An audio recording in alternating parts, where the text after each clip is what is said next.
Dr. Tahir, take it away. Tfadal. Alhamdulillah, wa salatu wa salamu ala Rasulillah, wa ala alihi wa sahbihi wa man wala. Amma ba'd, the consistent message of the Quran, or the consistencies that are found in the Quran, are one of the greatest miracles of the Quran for those who ponder its meanings. Allah subhanahu wa ta'ala says in the Quran, أَفَلَا يَتَدَبَّرُونَ الْقُرْآنِ. Do they not ponder over the Quran? وَلَوْ كَانَ مِنْ عِنْدِ غَيْرِ اللَّهِ لَوَجَدُوا فِيهِ اخْتِلَافًا كَثِيرًا. If it had been from other than Allah, if revelation, if this Quran, the speech of Allah subhanahu wa ta'ala, if it had come from other than Allah, then you would have found in it many contradictions. That's important for us to look at the broad framework of what we're covering in this juz, the 8th part, if you will, of the Quran. That's because this part of the Quran is split evenly, in fact, between two surahs, right? Half of this juz is in Surah Al-An'am, and the other half of the juz is in Surah Al-A'raf, so the 6th and 7th chapters of the Quran.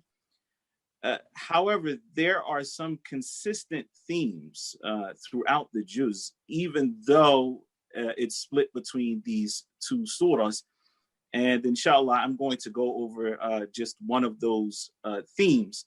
And it is, in fact, the reason why the surah, the first one that we're covering, which is the 6th chapter of the Quran, Surah Al-An'am, is the reason why it is named Al-An'am. And so I want to look at that, inshallah, and look at how it kind of relates to a broader theme, bi'idhnillah. So, first of all, it's important to note that Surah Al-An'am is a Meccan surah, which Sheikh Omar talked about yesterday. And the Meccan surahs are quite different from the Medinan surahs, or those surahs that were revealed after the Prophet ﷺ migrated to Medina. And that's because the Meccan surahs don't focus a lot on rules and regulations and legal technicalities, if you will. They don't focus a lot on the do's and the don'ts of what we would call our jurisprudence or our fiqh.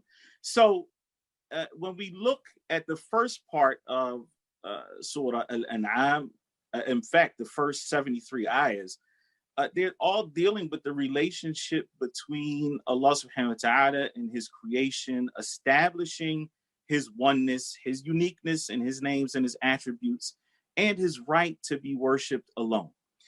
There are also many proofs that are established against the idolaters and those who reject the messengers in general.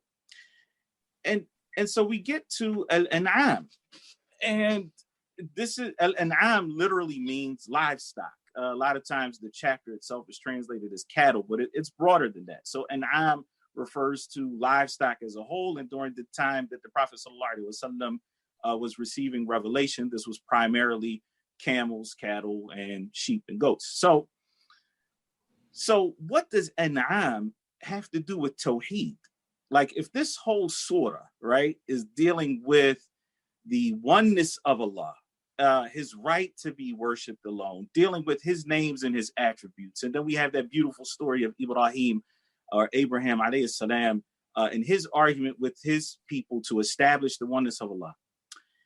Then what does the fact that, what I eat or how I deal with my camels and my cattle, what does that have to do with the broader picture?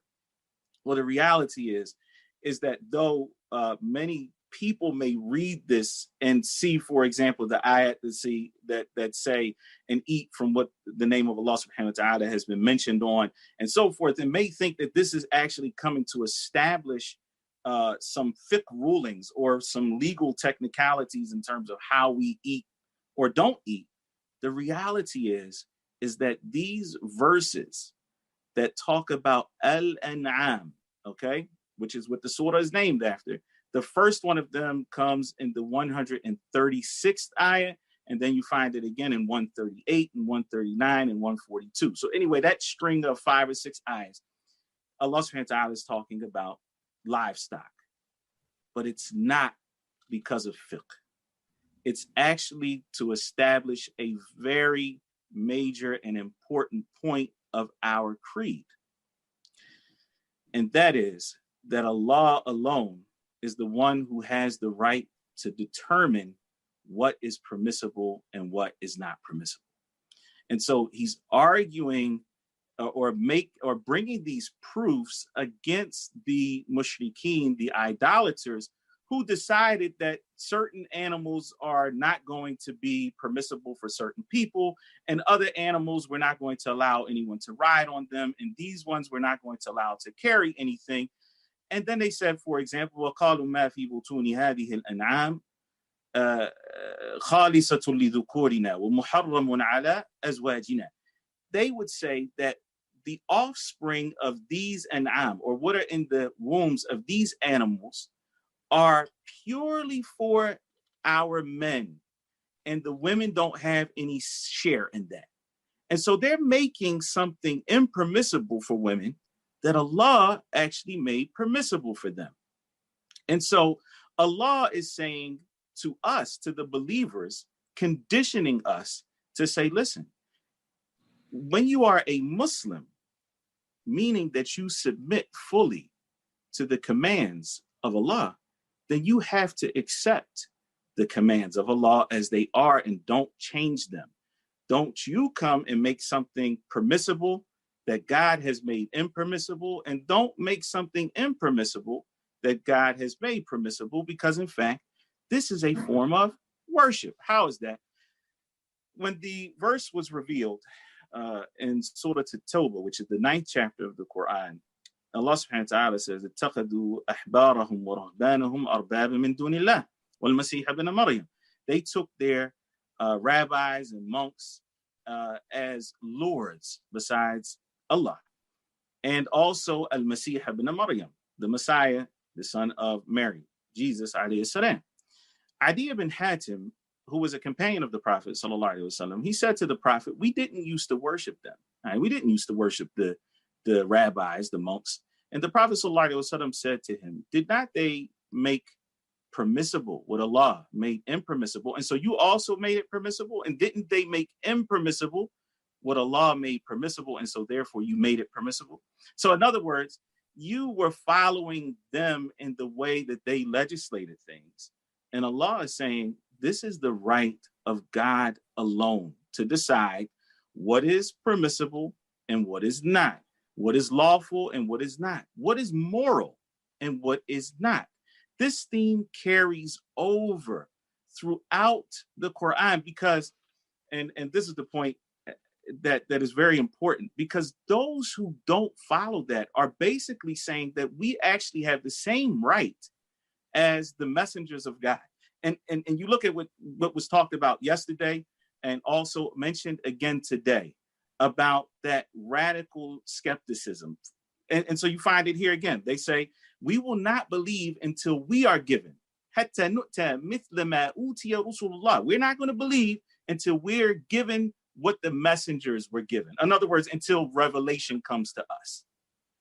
Allahu a'lamu haythu yaj'alu risalata. Allah knows best where to put his message. He knows best who to give his revelation to. And so it's not for us to determine what is lawful or unlawful or moral or immoral. And so you travel over now. Let's look at, for example, the beginning of Surah Al-A'raf, and we look at what the mushrikeen, the idolaters again, they're saying, وَإِذَا فَعَلُوا فَاحِشَةً قَالُوا وَجَدْنَا عَلَيْهَا آبَاءَنَا وَاللَّهُ أَمَرَنَا بِهَا.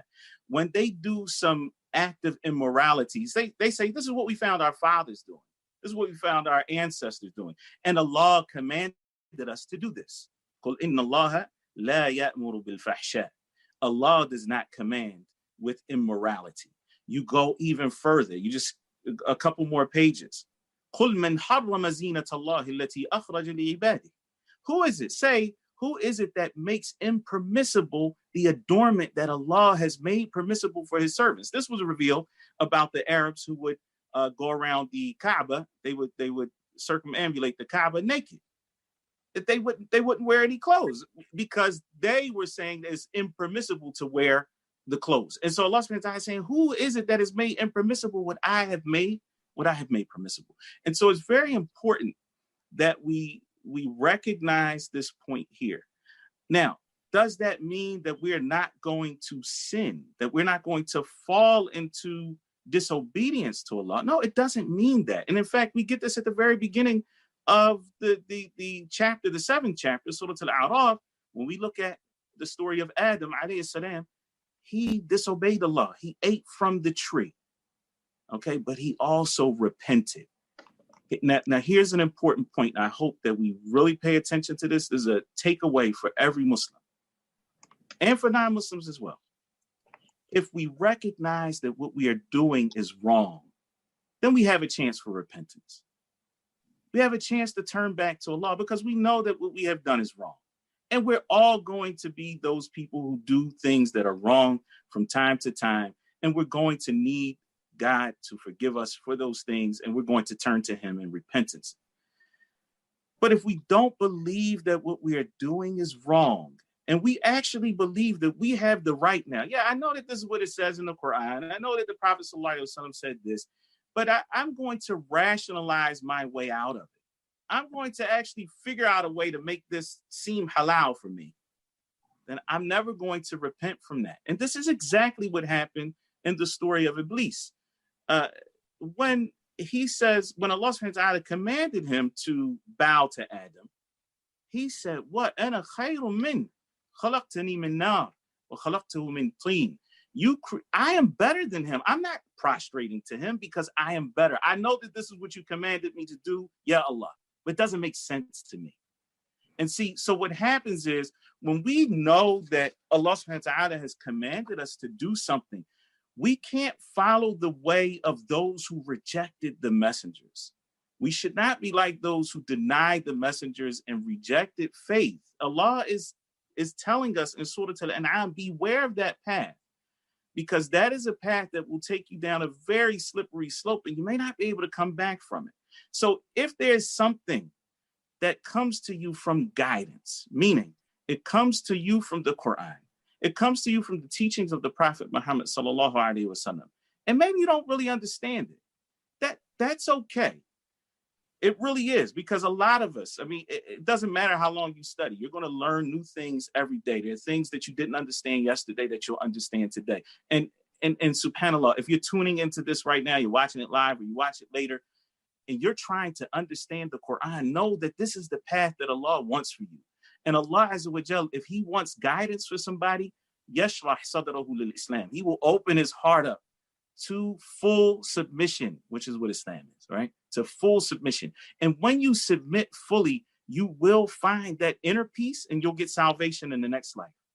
And if you don't and you fight it, you're not going to find any inner peace because your fitrah, your natural disposition, wants to obey the commands of God. Okay, so if you fight that, there's going to be inner turmoil and you're subjecting yourself to losing out on Allah subhanahu wa ta'ala's mercy in the hereafter. So again, if you're watching this right now, this is a good sign. Keep learning, keep studying revelation. And as the dua, our Prophet sallallahu alaihi wasallam used to make a very important prayer. He would say, Wahdini, yani, oh Allah, guide me, wa yassiril huda li, and make guidance easy for me. Because sometimes we know what we're supposed to do, but it's not easy for us. Sometimes it's not easy because we don't really understand fully. Well, why am I supposed to do this? And why am I not supposed to do that? The point is that we know what we're supposed to do and what we're not supposed to do. And as we continue in knowledge, then hopefully Allah will give us that light so that we understand the rationale behind his commands and his prohibitions. The point here, and I'll close here, Sheikh Omar, I'm sorry for going over my time. But the point that I'd like to close with is that we have to do our best. And as we begin to forge our American Muslim identity, if you will, we have to do our best to make sure that what we are doing is totally in line to the best of our ability with the commands of God. It is he, subhanahu wa ta'ala, who has the right to determine that which he wants us to do and that which he wants us to do, that which is moral and that which is immoral, and is our job. It is our duty as Muslims to submit to that, and then to seek that knowledge that will help us to better understand his commands and his prohibitions. Wallahu a'lam, sallallahu alaihi wa barak ala nabiyyina Muhammad. Allah yabarak feek, Doctor. SubhanAllah, just one reflection as you were speaking, I can't help but share. The Prophet ﷺ described pride as two. He said pride is ghamsun nas or batar al-haq, which is to either belittle people or to reject the truth. Rarely do you see that a person who rejects the truth does not belittle others, because there's a sign of arrogance that's going to be there. But at the same time, with shaitan, with the devil, in that one moment, he actually did both, right? He belittled the creation of man and Adam alayhi salam and his descendants, and he rejected the truth through his rationale and things of that sort. And we might escape one form of pride, might not be condescending to people, but we want to unlock things for ourselves. And so, as you said, always try to find the loopholes and find our way out. That's inherent in man, that when their desires become too prominent and unrestricted, that they're going to start finding a way to make those desires in accordance with, or to make truth in accordance with the pursuit of those desires, so that they don't have to commit to anything that's uncomfortable. And so, alhamdulillah, I was not uncomfortable with either one of you tonight. Jazakumullah khairan for not making us uncomfortable. Beautiful reflections as always.